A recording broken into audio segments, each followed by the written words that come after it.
Ayan guys, magandang gabi. Chill-chill muna tayo. Dito tayo ngayon sa bagong tulay ng na nagdudugtong sa Binondo to Intramuros. Marami pumupunta rito pag gabi kasi maganda rin yung tanawin guys. Makita ko sa inyo. Ayan guys.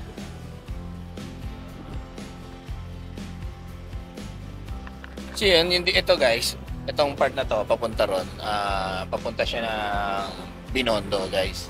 Ngayon, dito sa kabila naman, papunta ron. Papunta siyang Intramuros. Ito naman yung nakikita niya na yan na tulay guys sa kabila. Yan, yung sa may post office, papunta yan ng Loton. So yan. Bali, itong tulay na to, ayan, maganda kasi napakarami pupunta rito guys pag gabi. Sa araw, marami rin naman.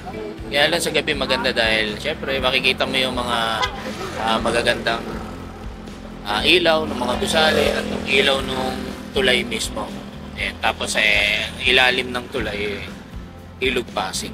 Kaya maraming pumupunta, nagde-date. Alam mo na, date lang.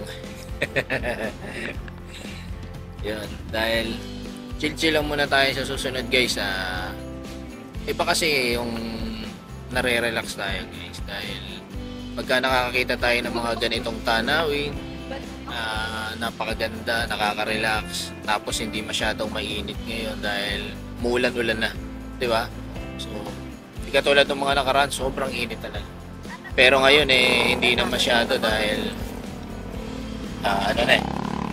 muulan, katulad kanina, umuulan na. So, napakaganda rito. Yung natin ngayon, ito yung view. Relax. So, hindi naman tayo lagi nandito guys. So, bihira lang ako pupunta rito.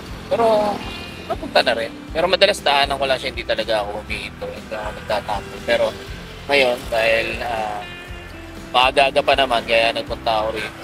Chill-chill lang muna. Napakaganda ng lugar. Tsaka, pag dumaan ka rito, guys, para siyang, alam mo yun, parang nasa ibang bansa kasi, nasa ibabaw, pag dumaan ka sa ibabaw ng tulay, puro gusaling malalaki, guys, kaya, napakaganda tanawin. Lalo na kapag nakita niyo siya sa araw, guys, okay na okay din siya. Madadaanan mo yung mga malalaking gusali.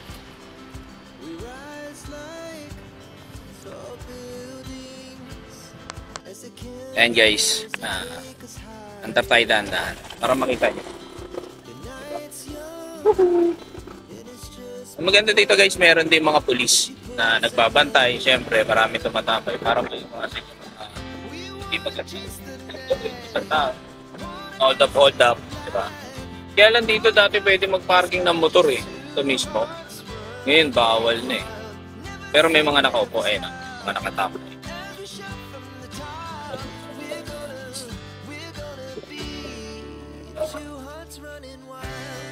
Pakita ko sa inyo yung building. No?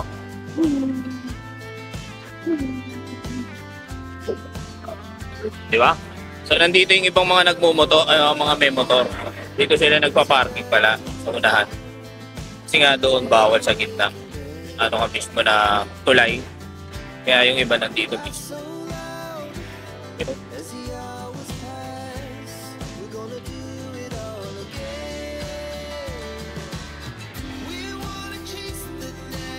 Thank you sa panonood guys. Shoutout sa inyo lahat.